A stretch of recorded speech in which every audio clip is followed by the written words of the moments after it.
ओम जयंती मंगलाकाली भद्रकाली कपालिनी दुर्गा क्षमा शिवा धात्री स्वाहा स्वधा नमोस्तुते। नमस्कार दोस्तों, आज के इस वीडियो में हम सुनेंगे कवच, अर्गला सूक्त और कीलक का पाठ। दुर्गा सप्तशती के पाठ का संपूर्ण लाभ प्राप्त करने के लिए यह अनिवार्य है, क्योंकि दुर्गा सप्तशती को शाप घोषित किया गया है और शापोद्धार की यह क्रिया अत्यंत ही आवश्यक मानी जाती है। दुर्गा सप्तशती में जब तक आपने कवच, अर्गला सूक्त और कीलक का पाठ नहीं किया है, तब तक दुर्गा सप्तशती का कोई भी लाभ आपको प्राप्त नहीं होता है। दुर्गा सप्तशती में मौजूद कवच का पाठ करने से व्यक्ति को कई प्रकार के फायदे होते हैं, जैसे कि नकारात्मक ऊर्जाएं दूर होती हैं, प्रेत बाधाओं जैसी समस्याओं से जल्द ही मुक्ति मिलती है, अकाल मृत्यु, बड़े बड़े संकटों का निवारण इससे होता है, असाध्य से असाध्य रोगों से भी मुक्ति मिलती है। यदि न्यायालय से जुड़े हुए कोई भी मुकदमे या फिर अन्य कोई कारण हो, उनसे भी व्यक्ति को राहत प्राप्त होती है। ठीक इसी प्रकार से अर्गला सूक्त का पाठ करने से भी व्यक्ति को व्यवसाय या नौकरी में आगे बढ़ने में मदद मिलती है। यह सूक्त दिमाग को अत्यंत ही तेज और शरीर को स्वस्थ रखता है, संपूर्ण मनोरथों को पूर्ण करने वाला और जीवन में सफलता को देने वाला यह होता है। इस सूक्त का पाठ करने से या श्रवण करने मात्र से ही माँ दुर्गा का साक्षात आशीर्वाद प्राप्त होता है। अर्गला सूक्त के सभी मंत्र मारण और वशीकरण मंत्र हैं। यह संपूर्ण विघ्न, कष्ट और बाधाओं को दूर करने वाला होता है। ठीक इसी प्रकार से हमें दुर्गा सप्तशती के पाठ करने से पूर्व कीलक का भी पाठ करना चाहिए। कीलक को सफलता की कुंजी माननी चाहिए। देवी के मंत्रों का उच्च स्वर से पाठ करने से मनुष्य को या साधक को अधिक से अधिक फल की प्राप्ति होती है। भगवान शिव ने स्वयं ही देवी पाठ को कीलक अर्थात कि बंधन के द्वारा उसे बांध दिया है, इसे गुप्त कर दिया है, ताकि इसे केवल विद्वान ही जान सके, अन्यत्र कोई अन्य व्यक्ति गलत तरीके से इसका उपयोग न कर सके। मंत्रों के निर्माण के समय भगवान शंकर ने समस्त मंत्रों को बांट रखा था। इसी श्रेणी में ये सभी विद्याएं आती हैं। 10 महाविद्याओं के बीज मंत्र कीलक हैं। ओम ऐं ह्रीं क्लीं चामुंडाय विचे मंत्र, यह भी गुप्त मंत्र कहलाता है। नवरात्र के दिनों में दुर्गा सप्तशती का पाठ करने से पूर्व या इसके श्रवण से पूर्व आपको प्रतिदिन इन पाठों को श्रवण करना चाहिए, तभी मनुष्य को सभी प्रकार के सुख की प्राप्ति होती है, सभी प्रकार के कार्यों की सिद्धि होती है। हम अपने इस वीडियो में हिंदी में संपूर्ण पाठों को करने वाले हैं, ताकि आपको कहीं पर भी किसी भी प्रकार की बाधा महसूस ना हो और पूर्ण तरीके से पाठ का आप लाभ प्राप्त कर सकें। आइए माता रानी का ध्यान करते हुए हम पाठ आरंभ करते हैं। सबसे पहले हम कवच का पाठ करेंगे। आइए हम श्रवण करते हैं अमृतमयी पाठ का। दोस्तों, इस पाठ के श्रवण से पूर्व माता रानी का ध्यान कर लेते हैं। ओम दुम दुर्गाय नमः। ओम चंडिका देवी को नमस्कार है। मार्कंडेय जी ने कहा, पितामह, जो इस संसार में परम गोपनीय तथा मनुष्यों की सभी प्रकार से रक्षा करने वाला और जो अब तक आपने किसी अन्य के सामने प्रकट ना किया हो, ऐसा कोई गुप्त साधन मुझे बतलाइए। इस पर ब्रह्मा जी बोले, हे ब्रह्मन, ऐसा साधन तो सिर्फ एकमात्र है, देवी का कवच, जो परम गोपनीय से भी गोपनीय है, पवित्र तथा संपूर्ण प्राणियों का उद्धार करने वाला, उपकार करने वाला है। इसके श्रवण मात्र से ही मनुष्य का कल्याण हो जाता है। माँ दुर्गा की 9 मूर्तियां हैं जिन्हें नव दुर्गा के नाम से जाना जाता है। पृथक पृथक नाम है उनके। प्रथम नाम शैलपुत्री, दूसरी नाम ब्रह्मचारिणी, तीसरा स्वरूप चंद्रघंटा, चौथा स्वरूप कुसमांडा, पांचवा दुर्गा का नाम स्कंद माता है। देवी के छठे स्वरूप को कात्यायनी, सातवें स्वरूप को कालरात्रि और आठवें स्वरूप को महागौरी के नाम से जहाँ जाना जाता है, वहीं देवी के नवे स्वरूप को सिद्धिदात्री के नाम से हम सभी जानते हैं। ये सभी नाम सर्वज्ञ महात्मा वेद भगवान के द्वारा ही प्रतिपादित किए हुए हैं। जो मनुष्य अग्नि में धधक रहा हो, ज्वाला में जल रहा हो, रणभूमि में शत्रुओं के द्वारा घिर गया हो, अर्थात विषम से विषम संकट में वह फंस गया हो, किसी भी प्रकार के भय से वह भयभीत हो, तब भगवती दुर्गा देवी की शरण में जाना चाहिए। इससे किसी भी प्रकार का कोई अमंगल घटित नहीं होता है। युद्ध के समय संकट में पड़ने पर भी उनके ऊपर किसी भी प्रकार की विपत्ति का प्रभाव दिखलाई नहीं देता है। ना ही उन्हें शोक और ना ही दुख भय छू सकता है। जिन्होंने भक्ति और श्रद्धापूर्वक देवी का स्मरण मात्र किया है, निश्चय ही उन भक्तों का अभ्युदय होता है। हे देवेश्वरी, जो तुम्हारा प्रतिदिन प्रति क्षण चिंतन करते हैं, निसंदेह है तुम उनकी रक्षा करती हो। चामुंडा देवी प्रेत पर आरूढ़ होती है, वाराही भैंसे की सवारी करती है, ऐन्द्रिय का वाहन ऐरावत है, वैष्णवी देवी गरुड़ पर अपना आसन लगाती हैं, माहेश्वरी वृषभ पर आरूढ़ हैं, कौमारी का वाहन मायूर है, भगवान विष्णु के प्रिय लक्ष्मी देवी कमल के आसन पर विराजमान होकर के अपने कर कमलों में कमल के पुष्प को धारण किए हुए हैं। वृषभ पर आरूढ़ ईश्वरी देवी ने श्वेत रूप और वस्त्र को धारण कर रखा है। वहीं हंस पर आरूढ़ ब्राह्मी देवी हैं, जो कि मंद मंद मुस्कुराती हुई और अनेक प्रकार के आभूषणों से विभूषित हैं। इसी प्रकार सभी माताएं सभी प्रकार की योग शक्तियों के द्वारा संपन्न हैं। इनके सिवा और भी बहुत सी देवियां हैं जो अनेक प्रकार के अस्त्र शस्त्र आभूषणों की शोभा से युक्त होकर के नाना प्रकार के रत्नों से सुशोभित और दिव्य आभामयी उनकी प्रतिभा है। ये संपूर्ण देवियां क्रोध में भरी हुई हैं और भक्तों की रक्षा के लिए रथ पर आरूढ़ दिखाई देती हैं। हाथों में शंख, चक्र, गदा, शक्ति, हल, मूसल, खेटक, तोमर, परशु, पास, कुंतक, त्रिशूल तथा उत्तम प्रकार के सारंग, युद्ध धनुषादि अस्त्र शस्त्र अपने हाथों में माता रानी धारण किए रखती हैं। इन्हीं अस्त्र शस्त्रों के द्वारा दैत्यों के शरीर का नाश करना, भक्तों को अभय दान देना तथा देवताओं का कल्याण करना उनका एकमात्र उद्देश्य होता है। महान रौद्र रूप वाले, अत्यंत घोर पराक्रम, महान बल और उत्साह वाली देवी, तुम तो बड़े से बड़े भयों को भी नाश करने वाली हो। तुम्हें हमारा कोटि कोटि नमस्कार है। तुम्हारी ओर देखना भी अत्यंत ही कठिन है। शत्रुओं का भय बढ़ाने वाली हे जगदम्बिके, हमारी रक्षा करो। पूर्व दिशा में ऐन्द्री मेरी रक्षा करें, अग्निकोण में अग्नि शक्ति, दक्षिण दिशा में वाराही तथा नेत्र कोण में खड्ग धारिणी देवी मेरी रक्षा करें, पश्चिम दिशा में वारुणी और वाव्य कोण में मृग पर सवारी करने वाली देवी मेरी रक्षा करें, उत्तर दिशा में कौमारी, ईशान कोण में शूलधारिणी ब्रह्माणी तुम ऊपर की ओर से हमारी रक्षा करो और वैष्णवी देवी नीचे की ओर से मेरी रक्षा करें। इसी प्रकार सबको अपना वाहन बनाने वाली चामुंडा देवी दसों दिशाओं से मेरी रक्षा करे। जया आगे की ओर से और विजया पीछे की ओर से मेरी रक्षा करे।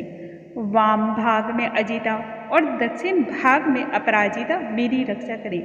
उद्धोतनी शिखा की रक्षा करें। उमा मेरे मस्तक पर विराजमान होकर रक्षा करें।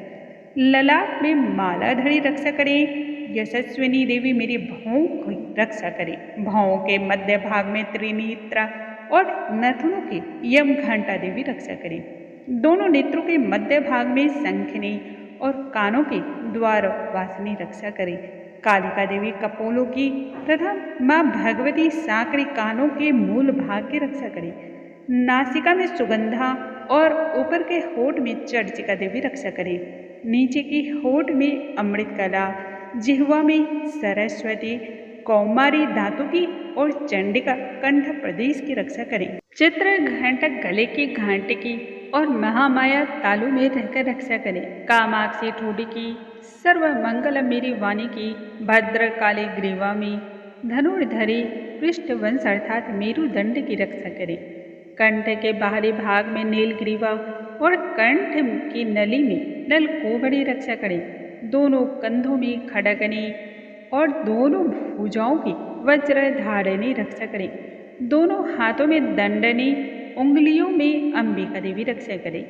शूलेश्वरी नखों की रक्षा करें और माँ कुलेश्वरी कुक्षी अर्थात पेट में रहकर के रक्षा करे। महादेवी दोनों स्तनों की, शोक विनाशिनी देवी मन की रक्षा करें। ललिता देवी हृदय में और शूलधारिणी देवी उदर में रहकर रक्षा करें।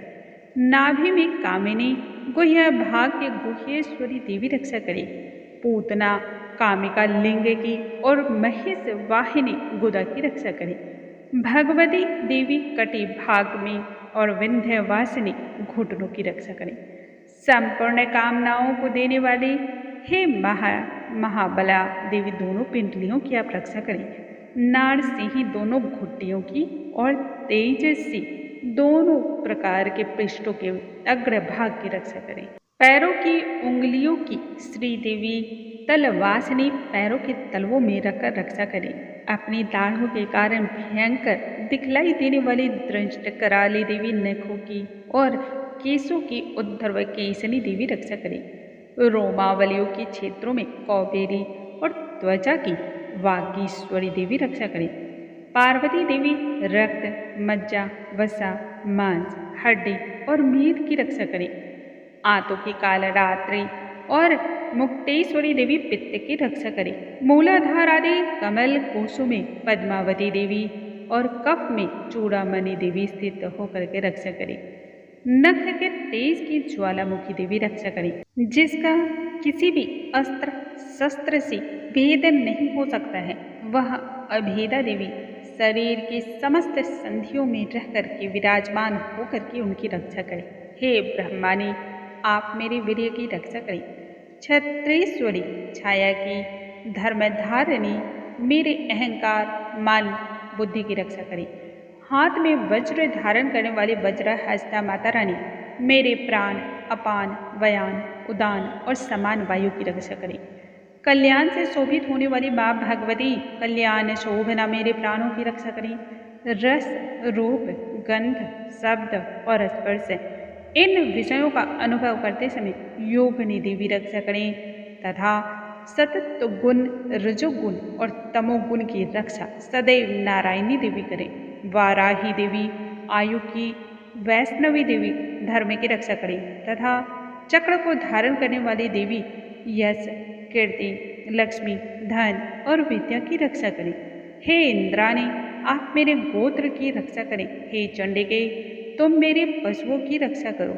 महालक्ष्मी पुत्रों की रक्षा करे तथा भैरवी पत्नी की रक्षा करे।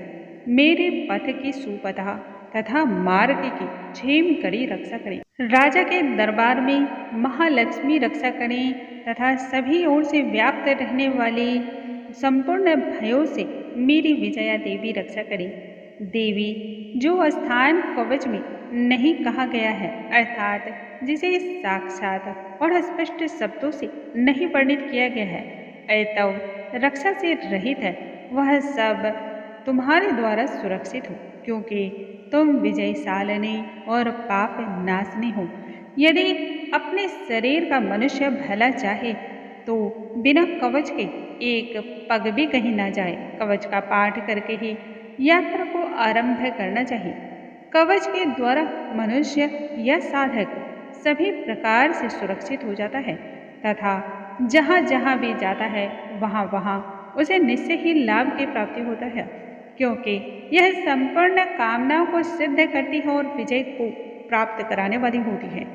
जिस जिस अभीष्ट वस्तु का हम चिंतन करते हैं, कवच का पाठ करने मात्र से ही निश्चय ही उन्हें हम प्राप्त कर लेते हैं। वह मनुष्य इस पृथ्वी पर तुलना रहित महान ऐश्वर्य का भागीदार होता है। कवच से सुरक्षित मनुष्य निर्भय हो जाता है। युद्ध में भी उस मनुष्य को पराजय का मुख नहीं देखना पड़ता तथा तीनों लोकों में पूजनीय होता है। देवी का यह कवच देवताओं के लिए भी अत्यंत ही दुर्लभ है, जो प्रतिदिन नियम पूर्वक श्रद्धा के अनुसार पूर्ण भक्ति भाव के द्वारा तीनों संध्याओं के समय श्रद्धा के साथ इसका पाठ करता है, उसे दैविक कला प्राप्त होती है तथा वह तीनों लोकों में कहीं भी पराजित नहीं होता।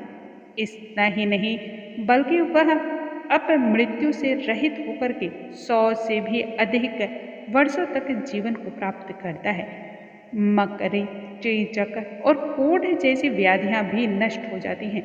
कनेर, भांग, अफीम, धतूरे आदि का अस्थावर विष, सांप और बिच्छू आदि के काटे जाने से भी चढ़ा हुआ बड़े से बड़ा भयानक से भयानक विष भी नष्ट हो जाता है और तेल के संयोग आदि से बनने वाला कृत्रिम वृक्ष के सभी प्रकार के विष भी इससे दूर हो जाते हैं, उनका कोई प्रभाव नहीं पड़ता है।